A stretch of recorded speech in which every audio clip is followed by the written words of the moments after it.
Bismillahirrahmanirrahim. Assalamualaikum warahmatullahi wabarakatuh. Kisah orang alim Yahudi. Tersebutlah sebuah kisah seorang pendeta Yahudi, ahli ibadah, Bani Israel. Pada zamannya ia terkenal termasuk orang yang banyak berzikir, khusyuk dan tekun di dalam melaksanakan ibadah. Ada 4 orang bersaudara, salah satunya adalah perempuan.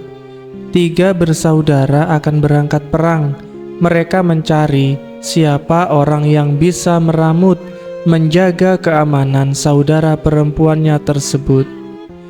Ketiga-tiganya sepakat untuk menitipkan saudara perempuannya kepada seorang pendeta Yahudi dari kaum Bani Israel. Dia dipandang orang yang sangat bisa dipercaya oleh mereka. Ketiganya datang kepada pendeta Yahudi dan memohon agar mau dititipi saudara perempuannya sampai mereka kembali dari peperangan.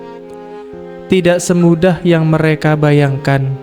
Pendeta Yahudi tersebut menolak mohon kepada Allah dari mereka dan dari saudara mereka.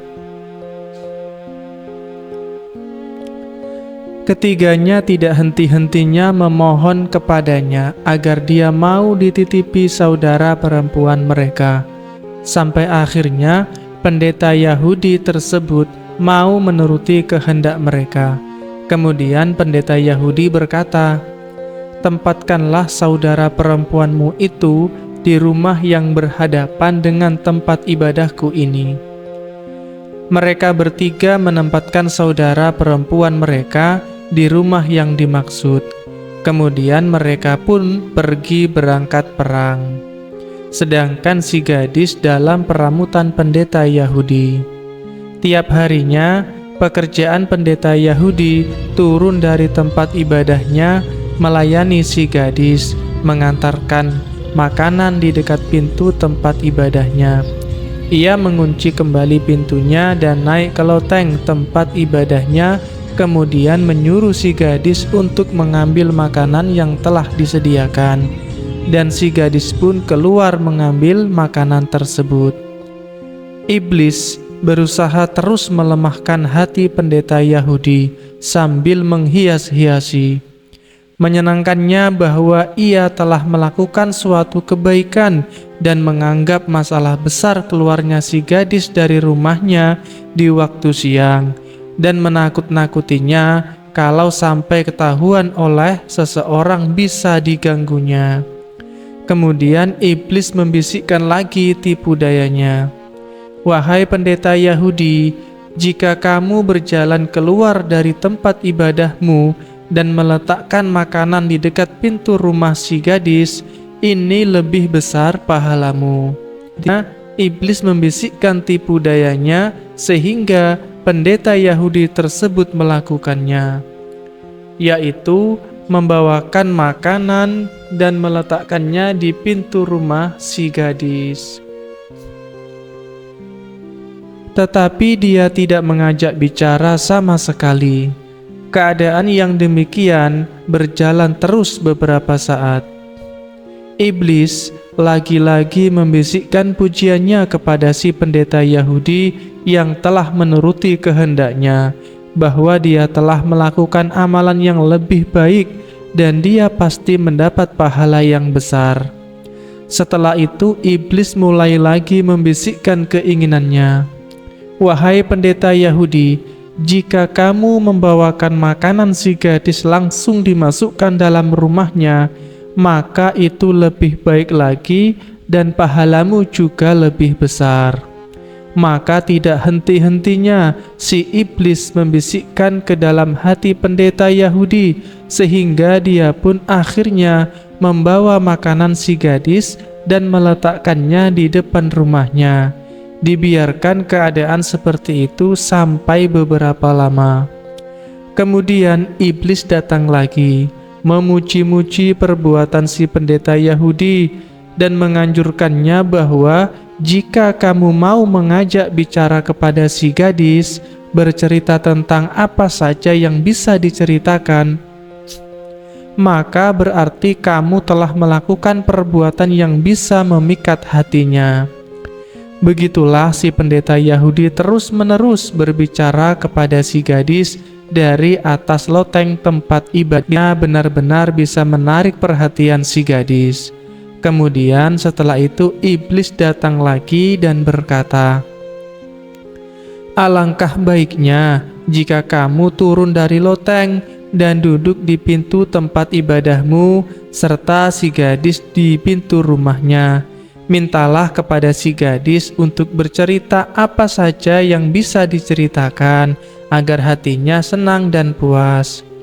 Tidak henti-hentinya pendeta Yahudi tersebut turun dari loteng, duduk di pintu tempat ibadahnya, ngobrol dengan si gadis, dan si gadis pun akhirnya tidak malu-malu ngobrol bercerita apa saja dengan si pendeta Yahudi. Selang beberapa hari, iblis datang lagi untuk menyenangkan kepada si pendeta Yahudi atas perbuatannya dengan diiming-imingi bahwa pahalamu pasti besar, seraya berkata,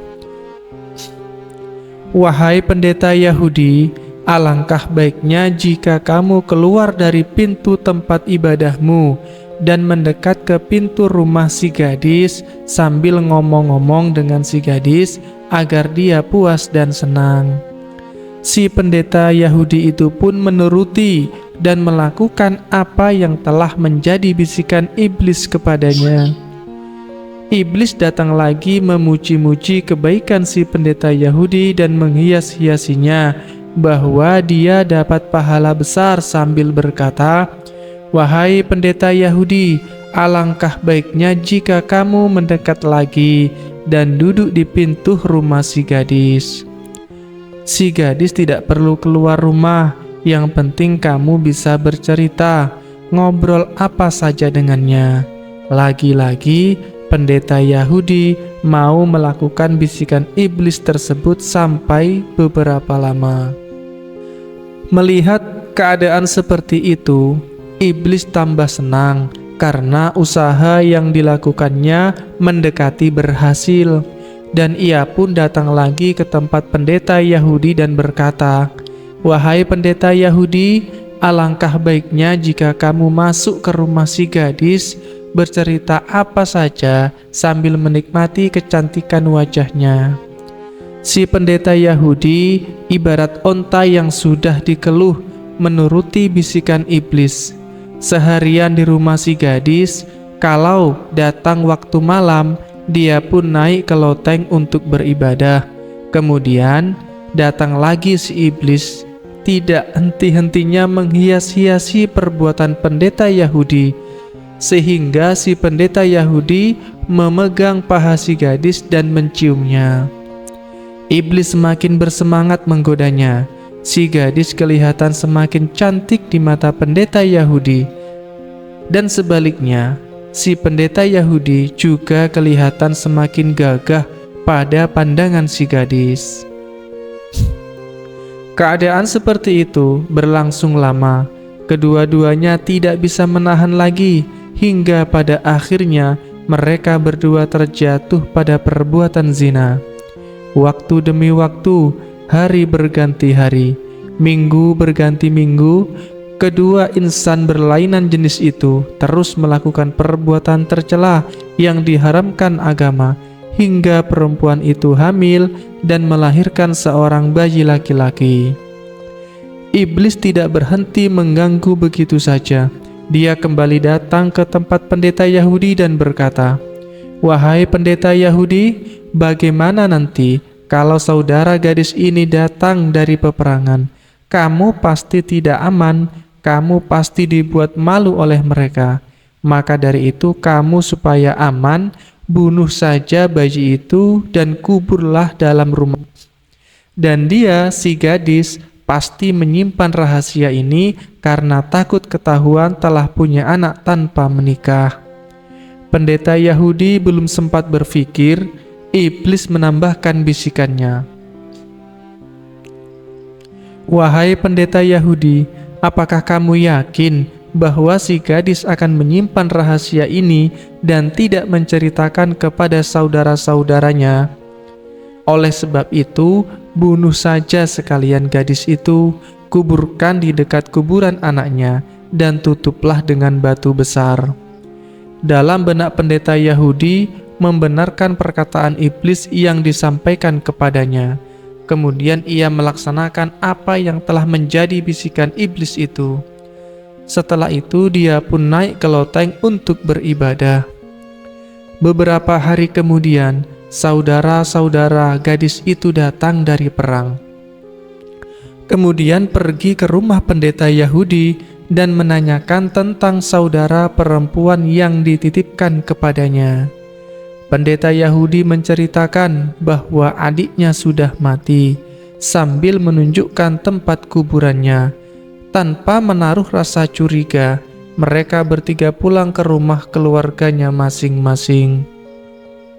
Sudah menjadi janji iblis untuk menyeret manusia ke neraka sebanyak-banyaknya. Bukan hanya pendeta Yahudi yang dipengaruhi, tetapi saudara-saudara gadis itu juga dipengaruhinya. Pada suatu malam, di mana mereka sudah terlalap tidur, iblis datang dalam tidur mereka. Dalam impian itu, iblis beralih rupa sebagai seorang musyafir, saudara laki-laki yang tertua, kemudian pada saudara-saudaranya yang lain, menanyakan tentang keadaan saudara perempuannya. Dijawab oleh saudara tertuanya bahwa saudara perempuannya sudah mati dan telah dikubur. Dengan santai iblis memberi penjelasan kepada saudara tertua. Dia berkata, "Keterangan pendeta Yahudi kepadamu itu bohong semua. Sebenarnya saudara perempuanmu itu dizinai oleh pendeta Yahudi itu, kemudian hamil dan melahirkan seorang bayi laki-laki. Bayi dan ibunya disembelih, kemudian keduanya dikubur di dekat pintu rumah sebelah kanan karena takut pada kalian." Keesokan harinya, ketiga-tiganya berkumpul dan menceritakan impiannya masing-masing. Saudara laki-laki yang tertua berkata sambil menghibur saudara-saudaranya, "Sudahlah, ini hanya bunganya impian. Ini impian yang tidak benar, tidak usah dipersoalkan." Saudara yang paling kecil ngotot ingin membuktikan impiannya, dan akhirnya mereka bertiga datang ke rumah pendeta Yahudi yang ada kuburan saudara perempuannya untuk membuktikan impiannya itu. Setelah sampai, mereka bertiga membongkar kuburan adiknya. Dan ternyata apa yang dikatakan iblis dalam impiannya itu benar. Mereka menemukan bangkai saudara perempuan dan bayinya yang mati disembelih. Mereka bertiga mendatangi pendeta Yahudi dan menceritakan apa yang baru saja mereka kerjakan. Pendeta Yahudi tidak bisa mengelak dan mengakui semua perbuatannya itu dan membenarkan ucapan iblis. Peristiwa tersebut dilaporkan kepada raja. Dalam waktu yang singkat, pendeta Yahudi itu ditangkap, kemudian dibelenggu dan disalib di atas sebuah kayu oleh sang raja. Dalam keadaan seperti itu, iblis datang dan berkata, "Wahai pendeta Yahudi, kamu telah mengerti bahwa aku adalah temanmu yang telah memfitnahmu dan merusakmu dengan seorang perempuan hingga kamu menghamilinya dan kamu membunuhnya beserta anak yang dilahirkannya. Maka jika kamu taat kepadaku hari ini dan kamu kufur kepada Allah yang telah menciptakanmu dan telah membentukmu, niscaya aku selamatkan kamu dari siksaan ini." Dibayang-bayangi ingin selamat dan ingin Yahudi mengikuti perkataan iblis sehingga ia menjadi orang yang kafir kepada Allah. Setelah pendeta Yahudi kafir, dengan santai iblis meninggalkan pendeta Yahudi itu dan membiarkan si pendeta Yahudi disalib oleh sang raja beserta kaumnya. Demikianlah kisah pendeta Yahudi yang terbujuk oleh rayuan iblis. Mudah-mudahan kita diberi perlindungan oleh Allah sehingga terhindar dari segala rayuan dan bujukan iblis dan bala tentaranya. Amin, amin ya rabbal alamin. Semoga bermanfaat. Wassalamualaikum warahmatullahi wabarakatuh.